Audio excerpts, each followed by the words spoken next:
এই উম্মত তো এক নেকি দিয়া জান্নাতে যাবে। কয় নেকি দিয়া?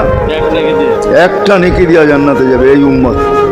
অন্য উম্মতের কথা জানি না আমি, এই উম্মত এক নেকি দিয়া জান্নাতে যাবে। নবীর একটা আদর্শের কারণে জান্নাতে যাবে। সিরত মানি আদর্শ। আর এটা আমরা কদমে কদমে মুহতাজ।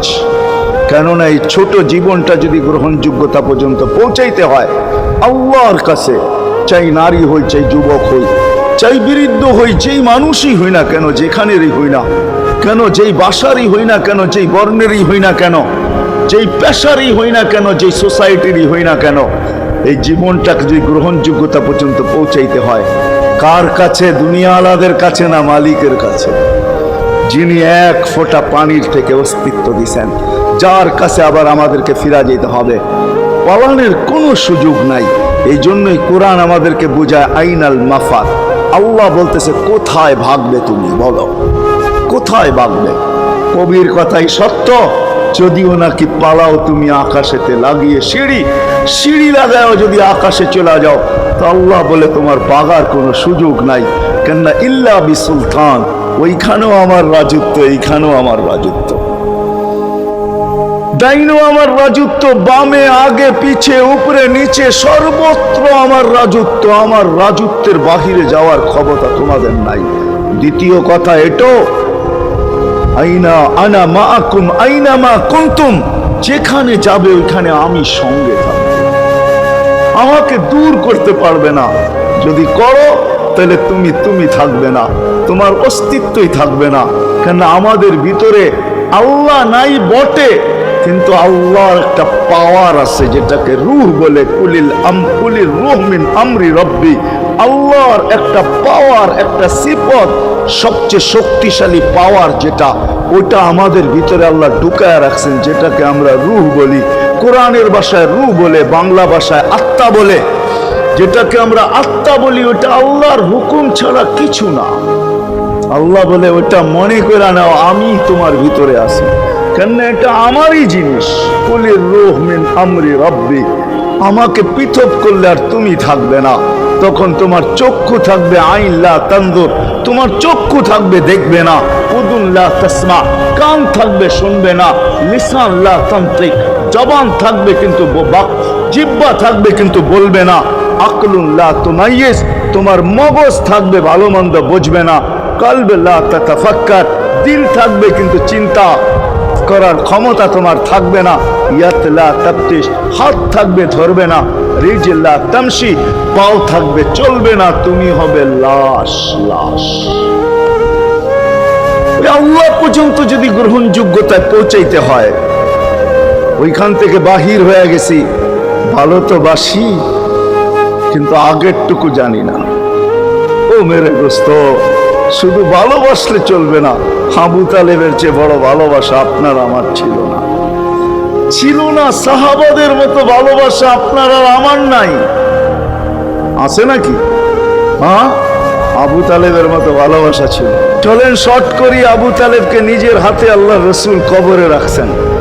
যখন রাখতেছিলেন তখন চিৎকার দিতেছিলেন, আম্মি মা তারাক্তালি সাবিলা, চাচা কোন রাস্তা রাখলেন না আমার জন্য। বলছিলাম কলেমা পড়লেন না। বলছিলাম ঠোঁটটা হেলাইলেন না। বলছিলাম চুপ থাকেন, তাও থাকলেন না। সর্বশেষ একটা চিৎকার দিলেন, আলা মিল্লাতি আব্দুল মুত্তালিব, আব্দুল মুত্তালিবের ধর্মের উপরে চলে যেতেছি।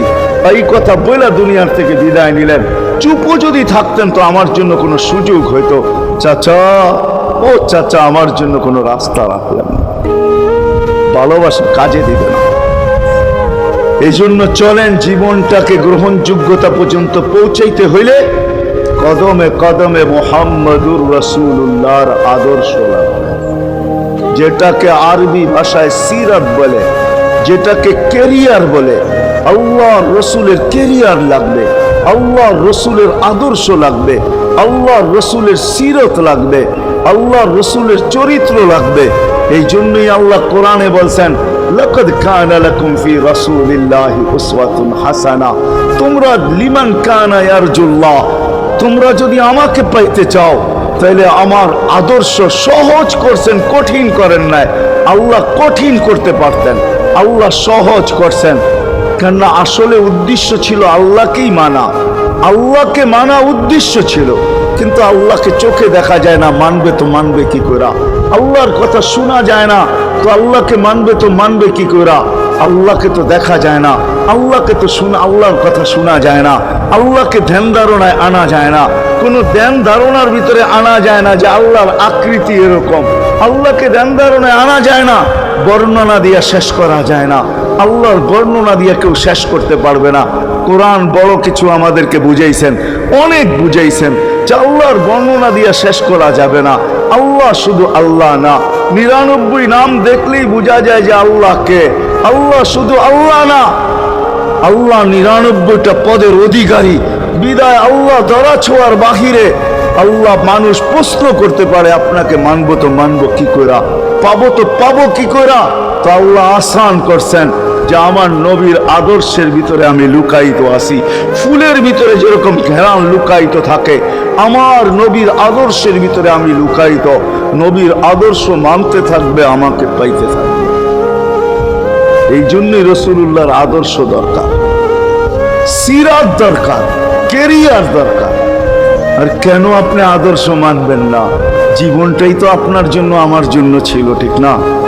চোখের পানি ছিল তো আপনার জন্য, চিৎকার ছিল তো আপনার জন্য, রাত ছিল তো আপনার আমার জন্য, দিন ছিল তো আপনার আমার জন্য। দুনিয়ার কোনো মুহূর্ত নাই যেখানে যে আপনাকে আমাকে ভুলে গেছেন, এমন কোনো মুহূর্ত নাই। আরশে যাইও আপনাকে আমাকে ভুলেন নাই। যখন আরশে গেছে আমার বিবেক বলে, ওইখানে হারায়া যাওয়া দরকার ছিল। মুসা আলাইহিস সালামকে আল্লাহ আরশ থেকে নিজেকে দেখানোর জন্য তাজাল্লি দিছেন। শুধু তাজাল্লি, আকৃতি না, তাজাল্লি দিছেন। 40 দিন বেহুশ ছিলেন, 40 দিন, 40 দিন। অথচ বন্ধু দুইজনে পাশাপাশি বসা, কাবা কাউসাইনি আও আদনা ফাতানা ফাতাদাল্লা ফাআওহা ইলা আবদিহি মা আওহা, পাশাপাশি বসা আছেন। তীর ধনুক থাকলে আপনাদেরকে আমি দেখাইতে পারতাম কতটুকু কাছে হয়েছিল। এরকম কাছে হারায় যাওয়া দরকার ছিল। আল্লাহ যখন জিজ্ঞাসা করছেন কি চাইতে আসছেন, আসআলুকা উম্মতি, এইখানে উম্মত চাবো না তো আর চাবো কি? এই সুযোগ পাবো আর পাবো কখন? এই টেবিলে উম্মত না উঠলে উঠবে কোথায়? এরকম কাছে হব তো হব কখন? এত কাছে পাবো তো পাবো কখন? এত কাছে হব তো হব কখন? এরকম পরিবেশ হবে তো হবে কখন? আপনি এরকম খুশি আবার হবেন তো হবেন কখন? আপনি আমাকে ডাইকা নিয়ে আসছেন, মেহমান বানায়া, আপনি মেজবান, উম্মত চাই। আল্লাহ জিজ্ঞাসা করছে এইখানে উম্মত? তো যুক্তি দিতেছে আনতা রব্বুল কারীম আনান নবিয়্যুর রহিম কাইফা তুদাইয়ু হাদিল উম্মাহ বাইনাল কারীমি ওয়ার রহিম। শুরুতে আপনি, শেষে আমি। শুরুতে আপনি রব্বে কারীম, শেষে আমি নবী রহিম।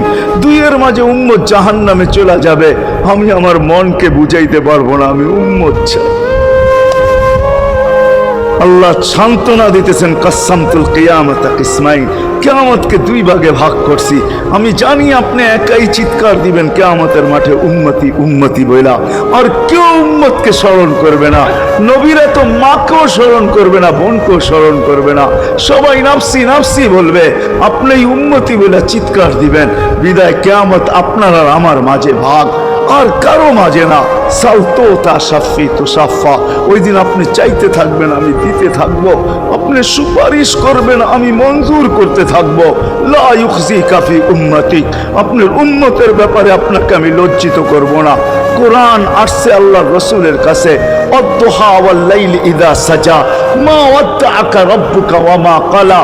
এই সূরার ভিতরেই আছে সাওফা ইউতিকা রাব্বুকা ফাতারদা, আপনাকে আমি রাজি করে ছাড়বো। কোরআন যখন নাজেল হইতেন তো কি অবস্থা হতো উলামারা জানে। আল্লাহ রসুল ঘামতে থাকতেন, এতটুকু কষ্ট হতো। কখনো কখনো বলতেন কাদার রু আইয়া খরুজ, মনে হয় আমার রুটা বাহির হয়ে চলে যাবে। ওই কষ্টের ভিতরে জিবরিল যখন সাউফা ইউতিকা রাব্বুকা ফাতারদা পড়তেছিল, ওইখানেই থামায়া দিছে, জিবরিল থামো। বলছে কেন? সূরা এখনো শেষ হয় নাই।